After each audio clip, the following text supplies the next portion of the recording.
What's going on, millionaires? You're listening to the Million Dollar Mind Podcast, episode 186 on progress over progression.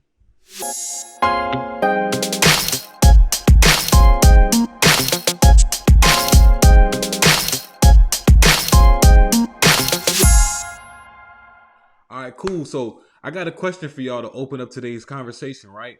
And the question is, would you rather the pressures of doing better each day or being perfect every day? Which pressure would you prefer? Really think about that too. Like if you had to deal with the daily pressure of people, responsibilities, etc., which pressure are you most willing to take? And that's getting better every day or getting better each day or being perfect every day. Which one are you going to choose? Let us know, because this is really what it's all about.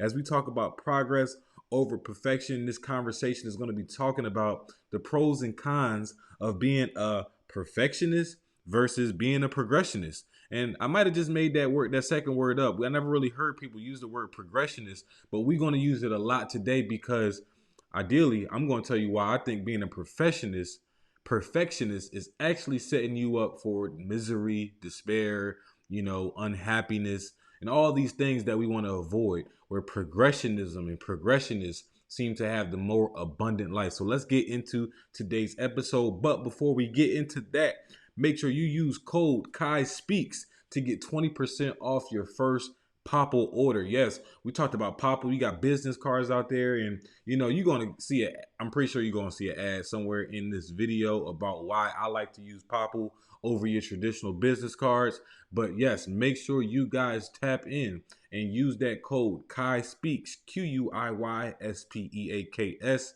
so that you can get 20% off your first business card. Let's get it popping. All right, what's up, millionaire? So I know I shared this once, maybe even twice, but here's the third time. So I'm really starting to lose faith in business cards. And the reason why is because every time I get about 500 business cards, I use about 100, 150, and my business has changed. Whether the website has changed or just things are just changing, especially when you're a new entrepreneur. I've been in entrepreneurship just under 5 years. So, things are still changing. You're optimizing, you're getting new websites, getting new Instagram accounts, and your business card really expires. So what I learned and what I love now is Popple, right? I have a Popple card right here in my pocket. And what I love about it is it's a physical card that I can put my logo on. Even has a QR code that I can scan or hold up to somebody's phone. And they have a virtual business card where I can update my information as much as I need to. I can share as much information as I want to from my phone number, social media pages, the whole nine. And I can also disable sharing that information if I want to as well.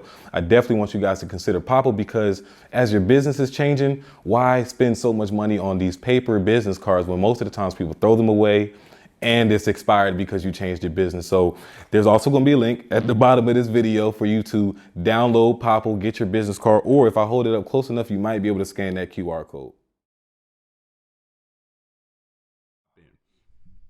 So welcome back to the Million Dollar Mind Podcast, the world's most trusted podcast for passion, attraction.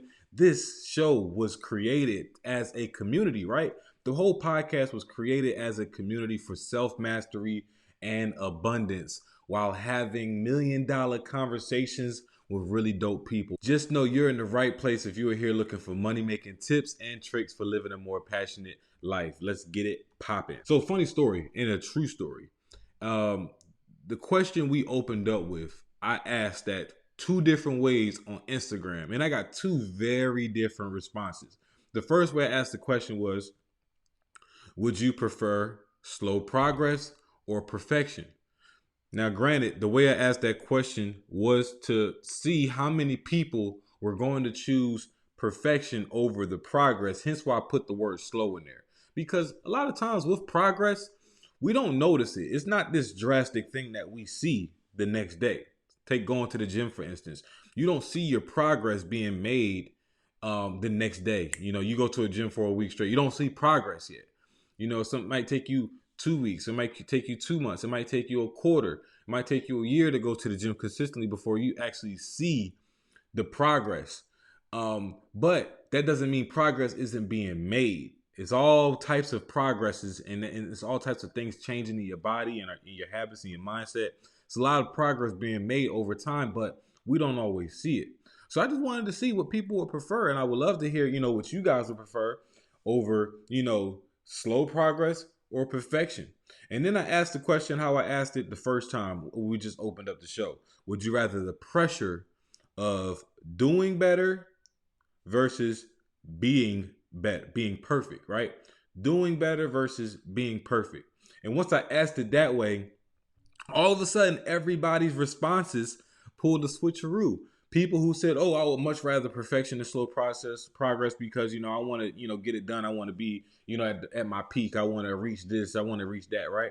But once we rephrased it to the pressure of doing better every day or the pressure of being perfect, now people kind of pulled away from that idea of being perfect because it now led to this responsibility and expectation that other people had of them to be perfect, to always have the right answers, to just be perfect, right? That is a huge pressure. Imagine if you walked into work and people had this expectation for you to walk in to work the same way every time. No variations from how you walk into the room. So you can walk in, maybe have a slip up, maybe you're not smiling all the time, or maybe you walk in and you rushing in because you got a meeting or you were stuck in traffic. What if people expected you to arrive to work the same way every single time? Do you think that you would want to be at that job much longer, or you would enjoy, like, it may work for the first week, but then sooner or later you might get tired of it and you may start avoiding that space? Just imagine what that pressure would look like.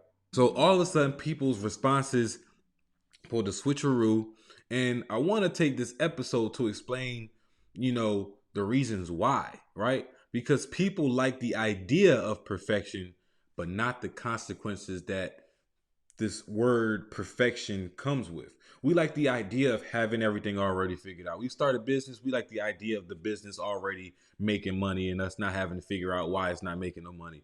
When we, meet our future lover, or we get in a relationship, we love the idea for that relationship to be perfect and not have any communication issues, any dilemmas that need to be talked about, anything like that. We like the idea. But what happens is when it comes to certain consequences, right? Like, let's say your business does start out with all the money that you can make, but since it's perfect in that form, there's no way for you to improve it, right? So that means if you start a $100,000 business, there's no way for that business to now make $1 million. That's a consequence, right? Yes, it's perfect in its foundation and structure, but it's perfect in the form that it is intended to be when we first think it up, if that makes sense, right? A lot of times when we first think of a business and a plan, it develops as we go on. Like the $1 Million Mind podcast it started out as a way to promote my book.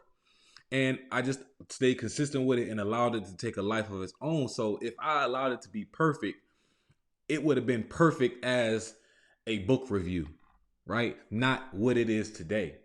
So we like the idea of perfection, but when it comes to the consequences, we don't necessarily want those, right? So we need to have a serious heart to heart today. That's why I wanted to get on here and talk to y'all, because we got to talk about this. We still have self-proclaimed perfectionists that walk around thinking that this is okay, that it's okay to, always seek perfect.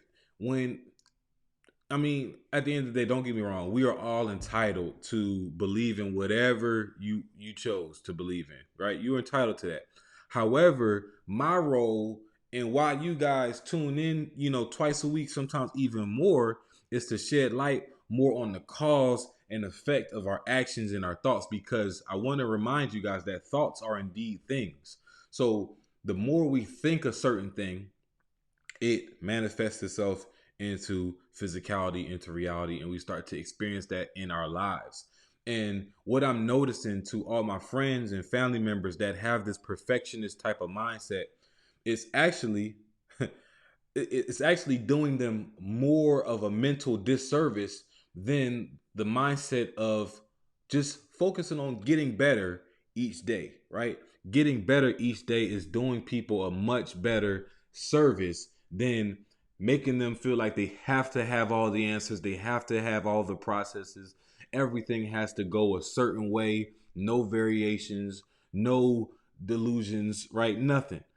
And that's just not like it's not reality, because again, thoughts are things. So not just, your thoughts, but other people's thoughts are things, and other people's thoughts can manifest in your life, right? When people talk about you and people say certain things about you, good or bad, it could amplify and manifest into your life.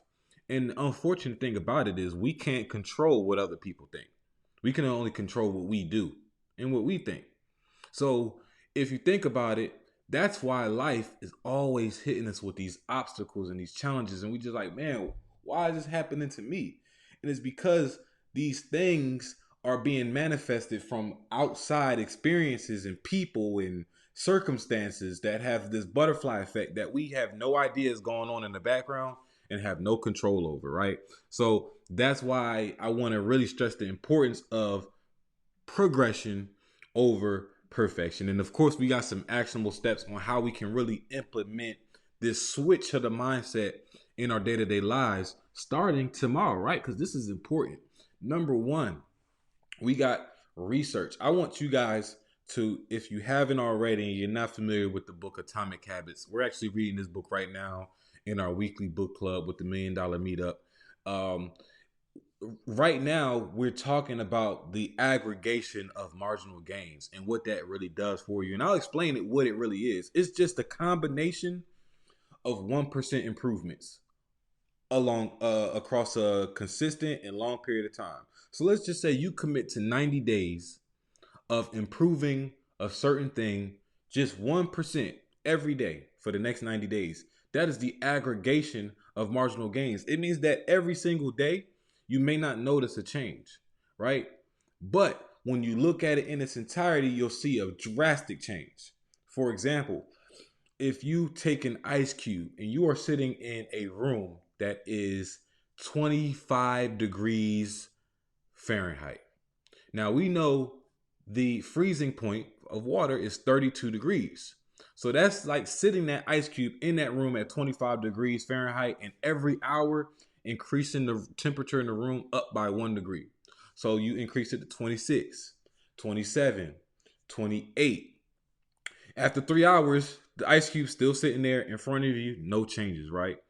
Then another hour, you go to 30, another hour, 31. No changes. And it's been 5 hours. It's been 5 hours, and this ice cube is still an ice cube.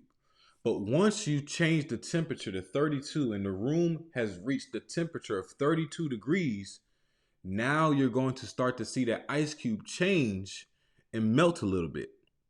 And then once we get to 33 and up, that ice cube is no longer an ice cube. It's water. That's a drastic change. Now, keep in mind, in entirety, we're talking about an ice cube being to now in the form of water. That's a very big change. But if you ask what was the change from hour 1 to hour 3, there was no change. So that is the aggregation of marginal gains. It's the entire combination of these small 1% improvements, as opposed to looking at it as 1% improvements, right? Because you gotta really understand the importance of increments and the importance of consistency. We talk about consistency all the time. We've had guests who talk about, oh yeah, the main thing that helped me is I just stayed consistent with it. Oh, the main thing that helped me is I just consistently read, a book for 15 minutes a day, 30 minutes a day, 15 pages, whatever. Consistency is the key and the secret to success. In order to be successful in anything, you have to keep doing it for a while in order to see the success, or else you see the failure. And again, you can only fail when you stop, right? That's why we say you only fail when you stop. If we're still going and that consistency is still flowing, you haven't failed yet. You only fail when you say, hey, this is not working. This is no longer worth my time. I'm backing out of this. And then I'll say, yeah, I had a failed this because I decided to stop working on it and we just decided to part ways on this venture, this relationship, whatever the case may be, right? That's number one. Number two is identify who you want to become. Now, right? Now, you can interchange steps one and two, right? Just familiarize yourself with the aggregation of marginal gains, but really you got to also start to identify who you want to become, because it's going to be a switch in that identity that is going to make it easier or harder for you to stay consistent throughout that duration of time. And the longer you try to stay consistent, the harder it is if that identity piece is not there. For example, we have two people that at this moment are not smoking cigarettes anymore. One person, though, their identity is they're still a smoker because they say things like, oh, I'm trying to quit smoking. If you say I'm trying to quit smoking, that means in your mind you are still a smoker struggling to quit smoking, right? And then the second person, on the other hand, says, I do not smoke. This is a person who has made the definite decision to no longer become a smoker. So their identity is, I'm not a smoker, right? So the person who says, oh, I want to go the rest of my life without smoking cigarettes, who do you think is going to have the most success? It's going to be the person who has already subconsciously and consciously decided that they are no longer a smoker. Where on the other hand, the other person decided that they are going to struggle with quitting smoking. Because at the end of the day, no matter how hard you try, you can only try. And what I mean by that, if I ask you to try to pick up this glass, or you tell me, Kai, try to pick up this glass, the fact that I'm holding it on camera means I picked it up. And the fact that you can no longer see it means that I put it back down or I could not pick it up. There is no try. You can only do or you can do not. So at the end of the day, the person who says, oh, I'm trying to quit smoking, either you quit smoking or you don't quit smoking. Either you stay strong or you relapse. Those are the only two options that you have. So identify who you want to become. You got to identify who you want to become, and you have to affirm it within your belief system, within your spiritual belief, your spiritual being, within your mental being, that is the person that you are. Because in order to become a millionaire, you have to become a millionaire. You have to embody, the routines that millionaires have, the schedules that they have, the books that they read, the budgets that they apply to their businesses and their personal life. You have to become the millionaire before you become a millionaire, right? Number three, create a process for you to get 1% better each day, right? So we just talked about the aggregation of marginal gains. Understand what it is. Understand the importance. Understand the pros and cons. It's not going to be too many cons, if any at all. But now I want you to start working on creating a process to get better each day. My process right now that I'm working on is to go back to waking up at 5 a.m. Guys, it's been a journey. Like, I was doing so good, and then all of a sudden, like just like that, I fell off, and now I'm back to waking up like 6:30, sometimes 7 o'clock, and I want to get back to that 5 a.m. because the 5 a.m. club, was an amazing time for me as far as productivity, efficiency, all the above. So for me, my process to get 1% better each day is to every day push back my alarm clock by 5 minutes.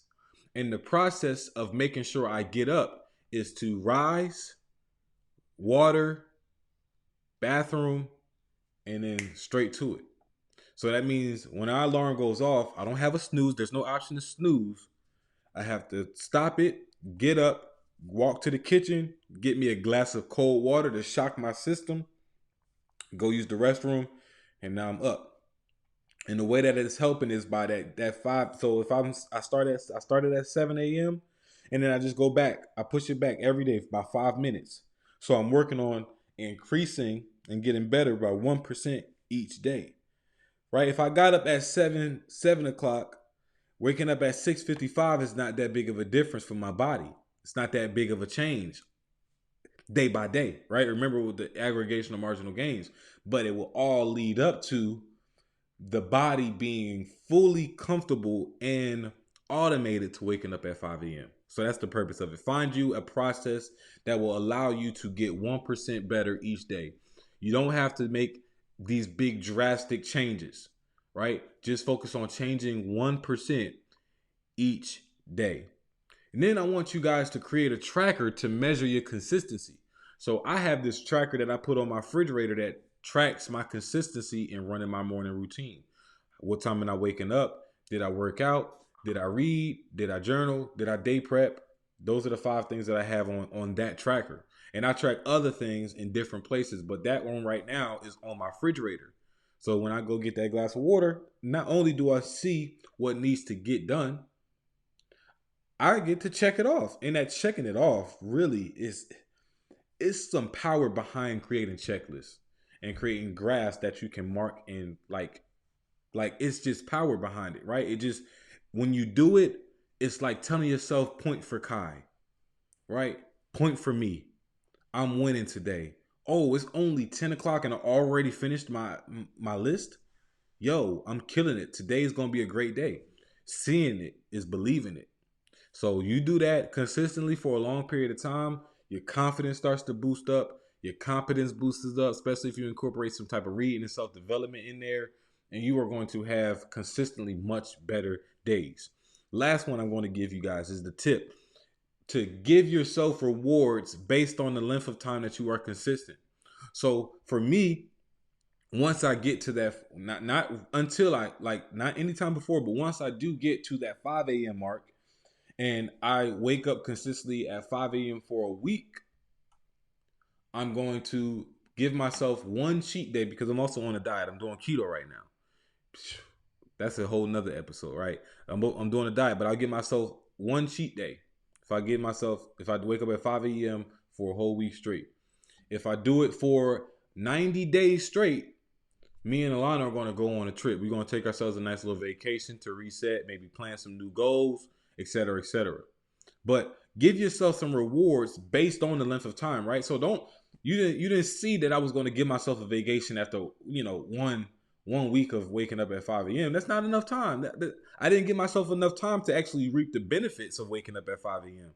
Because I know during the morning routine, waking up at 5 a.m., 90 days straight, a whole quarter, my business and personal finances and everything will be in a totally different space. So I'll be able to give myself a reward like going on a vacation and paying for a vacation, et cetera, et cetera, et cetera.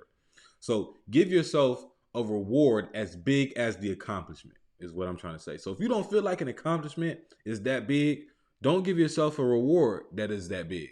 Give yourself a reward that matches the accomplishment.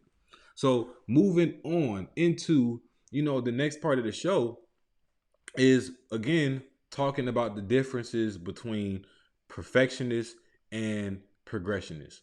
And I mean, really, perfectionists live in a fragile glass bubble. The world of being a perfectionist, and if you're a perfectionist, you're going to hear this and you're going to eventually agree and probably agree to what I'm about to say. Because being a perfectionist means living in this fragile glass bubble that is ready to break at any moment when reality checks the foundation, right? It's a bubble. So bubbles don't have foundations for restructuring. It's a glass bubble, which means that a crack, like a little tap with a little hammer on the right spot, is going to set it off and it's going to break the glass bubble.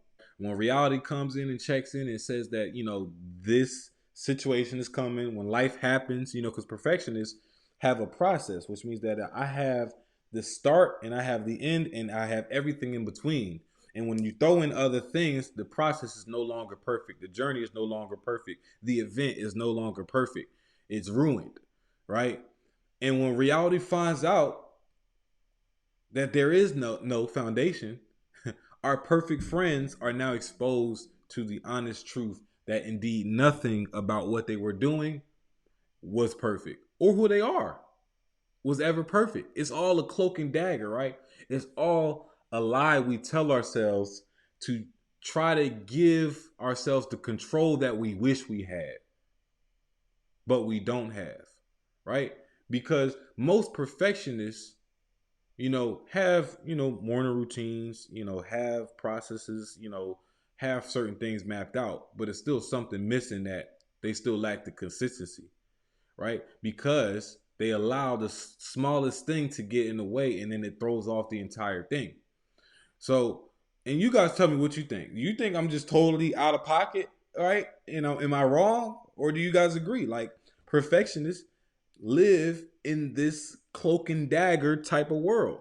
And it's not really what it seems to be, right? I want you guys to think about it.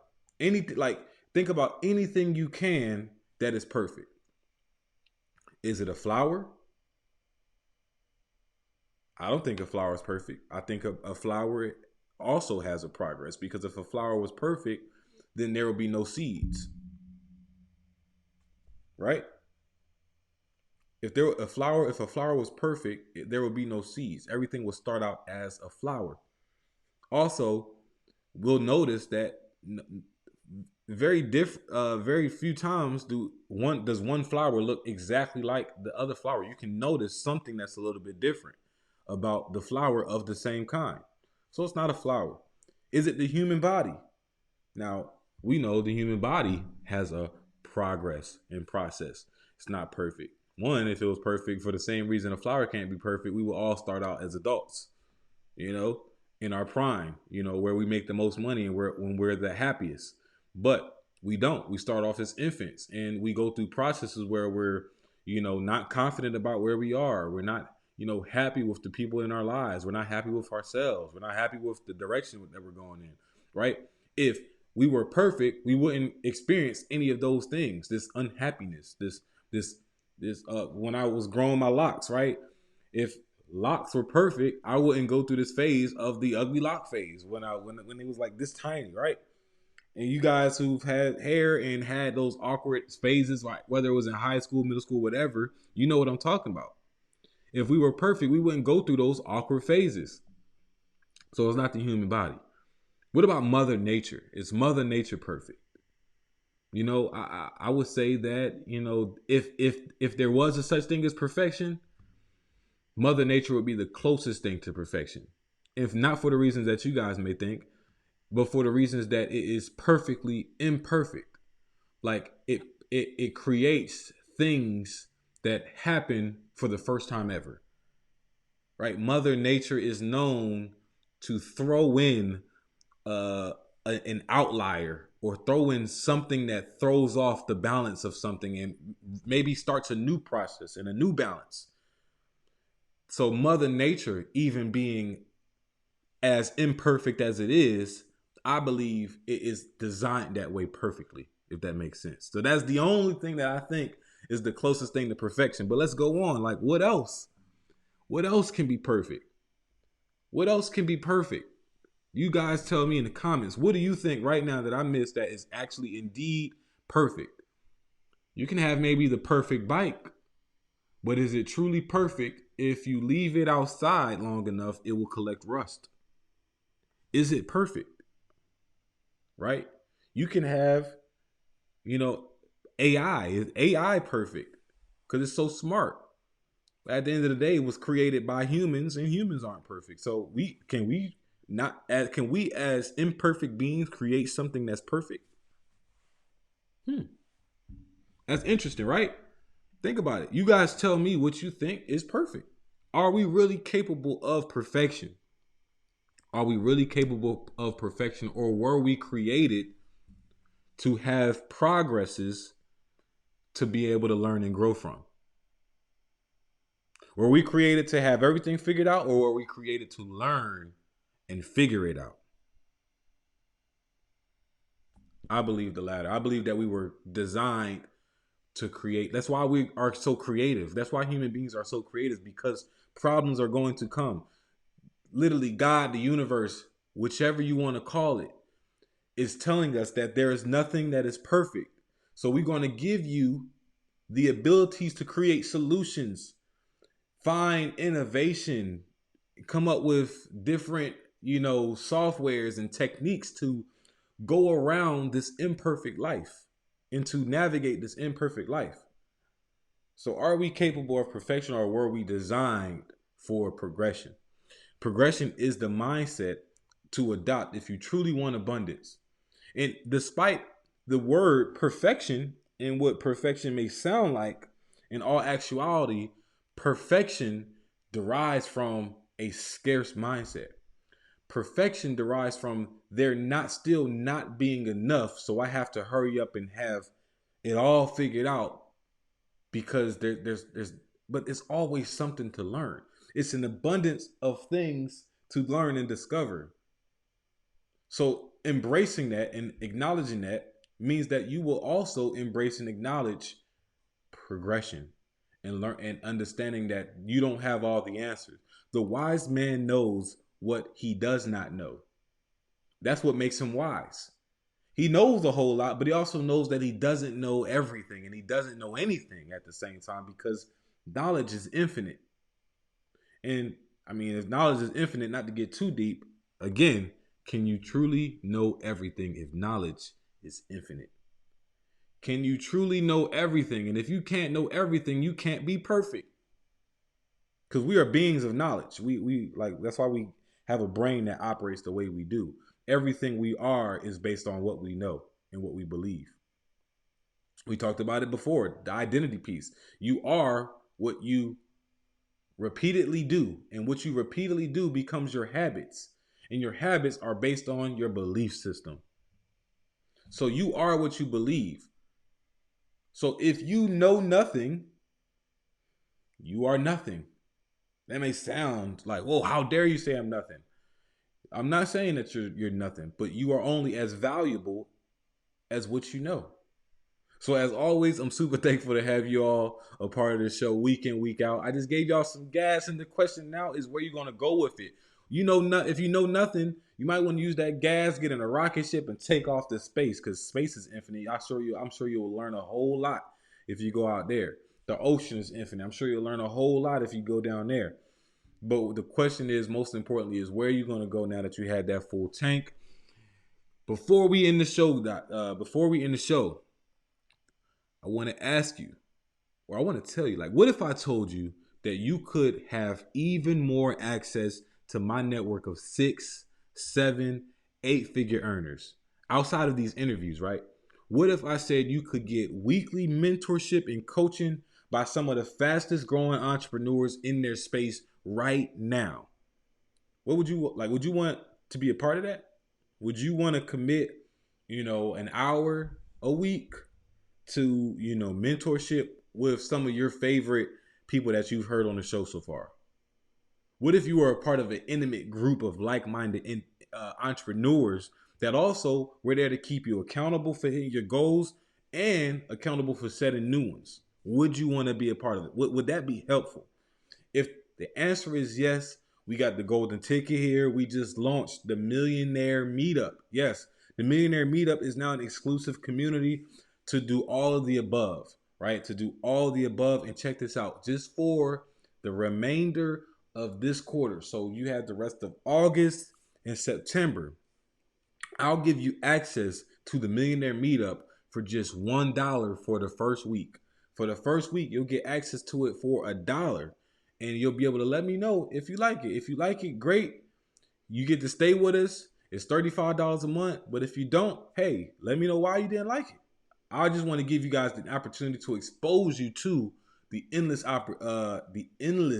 possibilities of what this Millionaire Meetup is going to do and what the Abundance League community has to offer on Patreon. We're going to be doing that through Patreon. So if you want to be a part of the Millionaire Meetup and you want to just try us for $1, text $1. You don't have to send it. Just text dollar trial. Or matter of fact, we'll say that. Text dollar trial to 678-329-3389. That's dollar trial to 678-329-3389. And with that said, just remember to keep focused, build momentum, and drive results so you can continue to live abundantly. Peace.